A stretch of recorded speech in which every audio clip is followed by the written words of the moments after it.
예루살렘을 향해서 사도 바울이 계속해서 움직여 나아가지요. 근데 사실은 이게 사도 바울의 3차 선교 여행입니다.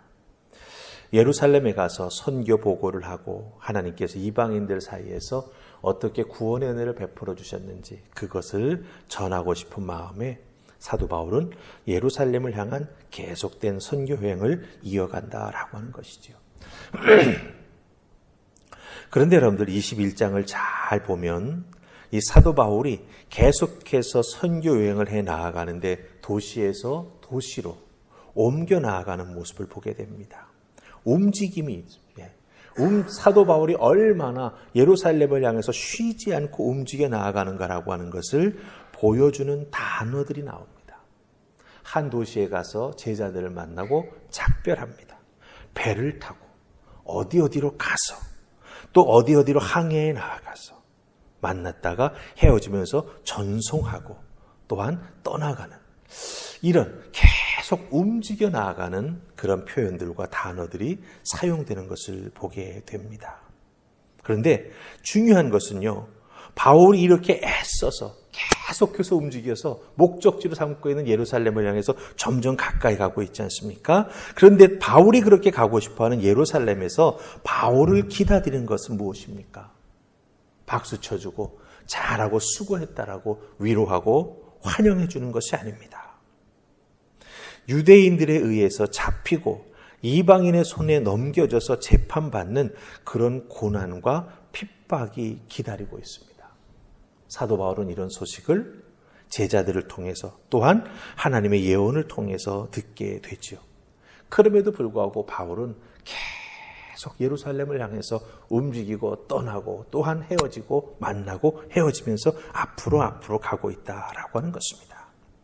이런 바울의 움직임에는 망설임이나 후회나 혹은 누군가를 향한 원망이 하나도 없음을 보게 됩니다.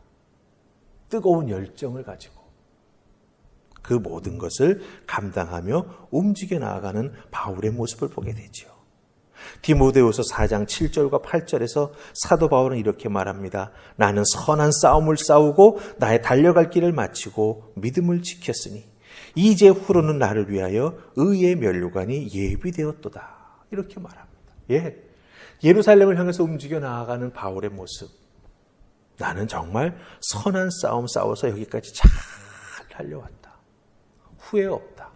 잡혀 넘겨줘도 아니 내 목숨이 끊어져도 나는 후회함이 없다. 왜? 나는 사명을 잘 지켰고 이를 통해 하나님 앞에 서게 되었을 때 내게 의의 면류관이 주어질 것을 굳게 믿는다. 이런 분명한 믿음과 확신과 예수님 주신 사명에 대한 충성이 얼마나 바울에게 중요했는지 또한 그것에 대해서 사도 바울이 얼마나 진심으로 그것을 하나하나 이루어 나아갔는지를 우리가 알게 된다라고 하는 것이죠. 이런 바울의 모습 우리도 배우고 싶습니다. 바울의 그런 모습 우리도 담고 싶습니다. 아니 그런 바울의 모습이 우리들의 모습이 될 수 있기를 간절히 소망하지요. 자, 그렇다고 한다면 그런 사도 바울의 열심과 그런 사명에 대한 진실한 모습 어떻게 우리가 배울 수 있을까? 이걸 통해서 우리가 어떤 도전을 받을 수 있을까? 오늘 말씀의 두 곳을 함께 살펴보십시다. 자, 우리 먼저 7절 말씀 보십시다. 7절 찾으셨습니까? 같이 읽습니다. 자, 시작. 두로를 떠나 항해를 다 마치고 돌레미아에 이르러 형제들에게 안부를 믿고 그들과 함께 하루를 있다가 아멘. 자, 1절부터 보면은 사도 바울은 계속 이동을 하면서 도시마다 들리게 되죠. 근데 들릴 때 제자들을 짧게나마 만납니다.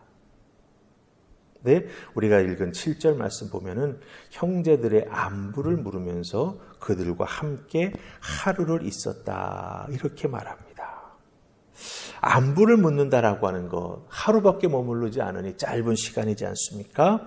이건 단순히 인사하고 잘 있었나 알아보는 그런 인사치레의 안부를 묻는 게 아닙니다. 어려운 상황 가운데서도 자기 자신의 믿음을 지키며 은혜 안에서 교회를 잘 세워나가는 그런 그 믿음의 모습들을 살피면서 더욱더 굳건히 세워져 나아가기를 소망하면서 그들을 권면하고 격려하기 위해서 만나 인사하고 안부를 묻는다라고 하는 것입니다. 즉 인사치레가 아니라 그 짧은 만남 속에서도 사도 바울은 그들에게 마음을 전해주고 있고 사도 바울은 그들에게 자기가 가지고 있는 그 사명에 대한 뜨거운 마음을 나누어주고 있는 것을 우리가 여기서 발견하게 된다라고 하는 것이죠. 예수 그리스도의 구원의 복음 사도 바울이 전해주었습니다.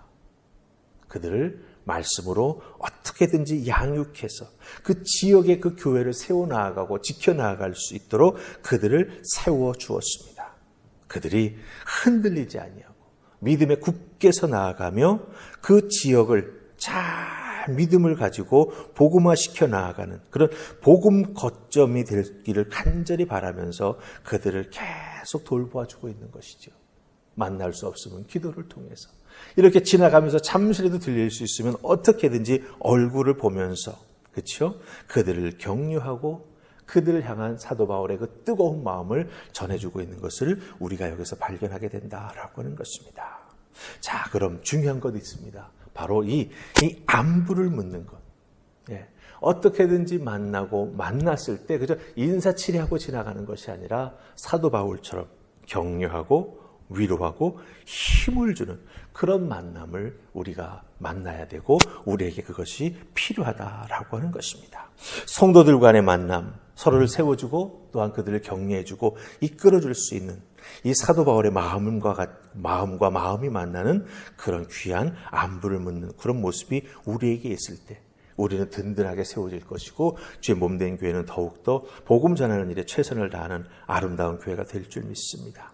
여러분 한 분 한 분 이 사도 바울의 마음을 가지시고 우리 하늘파병교회 속해 있는 믿음의 지체들을 만나 그들을 향해서 마음을 나누시고 믿음을 나누시고 서로 격려하는 아름다운 모습이 있기를 주님의 이름으로 축복합니다. 아멘.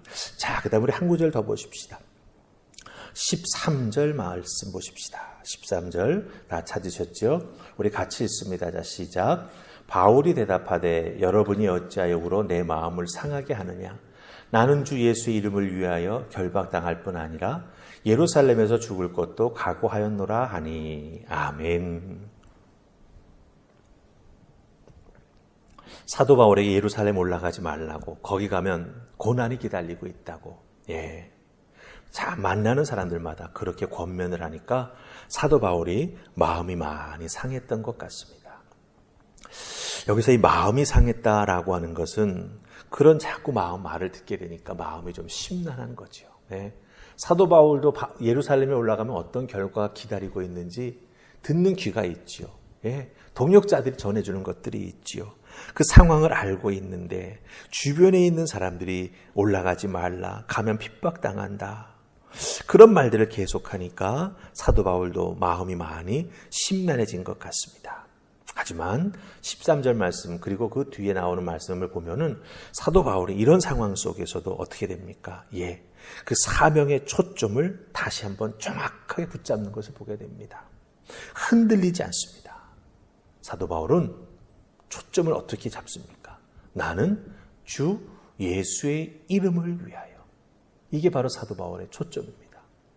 내가 복음 전하는 것은 내 명성이 아니다. 내가 잘 먹고 잘 삶이 아니다. 무엇 때문이냐? 주 예수의 이름을 위하여 나는 이 일을 한다라고 하는 거예요. 여러분 잘 보세요. 사도 바울은 이 모든 것을 해나가는 과정 속에서 오직 그리스도 안에서 했습니다. 그리고 사도 바울은 이 모든 것을 그리스도를 위해서 했습니다. 그리고 사도 바울은 이 모든 것을 해나가갈 때 그리스도께서 이끌어 주신다라고 하는 것, 즉 그리스도에 의해서 모든 것이 움직여 나간다라고 하는 걸 체험하고 깨달아 알았습니다. 그리스도 안에서 그리스도를 위해 그리스도에 의해서 여기까지 왔다라고 하는 것이죠. 그렇기 때문에 어렵고 힘든 상황 속에서 사도 바울이 선택할 때 그 선택의 기준은 무엇입니까? 자기의 가장 큰 이익이 되는 것, 사람들로부터 박수 많이 받는 것, 그게 선택의 기준이 아니었습니다. 무엇입니까? 바로 주 예수의 이름을 위하여. 다른 말로 바꾸면 주의 뜻을 따르는 것이 그의 선택의 기준이었다라고 하는 거죠. 아니, 기준이 아니라 사도 바울이 선택한 유일한 선택은 바로 주님의 뜻을 따르는 것이었습니다.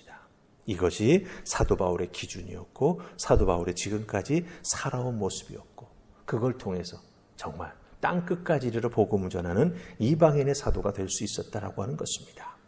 우리는 어떤 선택을 합니까? 먼저 내 체면부터 생각하지 않나요? 내 권리부터 생각하지 않나요? 다른 사람은 어떻게 되든 내가 어떻게 돼야 된다라고 하는 나만의 기준을 놓고 그것을 이루기 위해서 예수님도 온데간도 없을 때가 우리는 종종 있는 것을 보게 됩니다. 사도 바울은 그리스도 안에서 그리스도를 위해 그리스도에 의해서 그리스도를 위해 또 주님의 뜻을 따르기 위해 모든 선택을 해왔습니다. 오늘 우리들의 삶은 어떤지죠? 이런 바울의 모습이 우리에게 꼭 있기를 원합니다. 체면이 아닌 주님이 먼저 우리의 모든 것이 되신다라고 하는 고백을 통해서 정말 주님의 뜻을 따르는 선택해 나아갈 수 있는 분별력 있는 성도.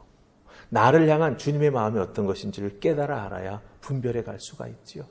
그래야 그리스도 안에서 그리스도를 위해 그리스도에 의해서 모든 것을 선택해 나아가는 우리가 될 것입니다.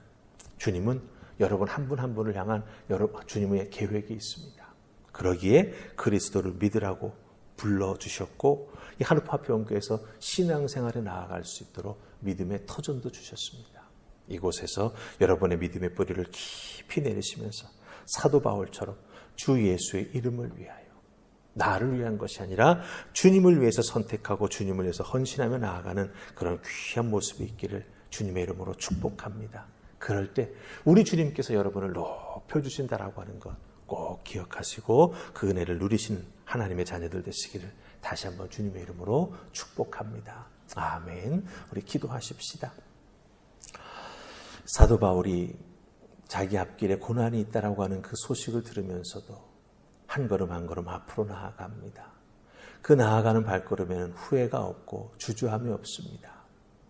우리들도 이런 사도 바울의 결단을 또한 열정을 열심을 배우고 싶습니다.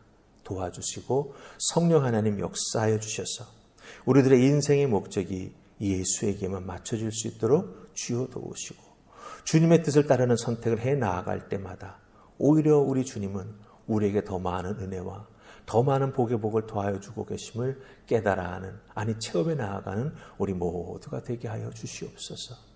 하늘파평께 속해 있는 모든 믿음의 식구들이 사도 바울과 같은 이 열심으로 사도 바울과 같은 이 순수한 열정으로 주의 몸된 교회를 섬기며 주님의 이름을 높여드리는 우리 모두가 되게 하여 주시옵소서. 도우시고 역사하시고 이루어 주실 줄 믿사옵고 예수님 이름으로 기도하옵나이다. 아멘.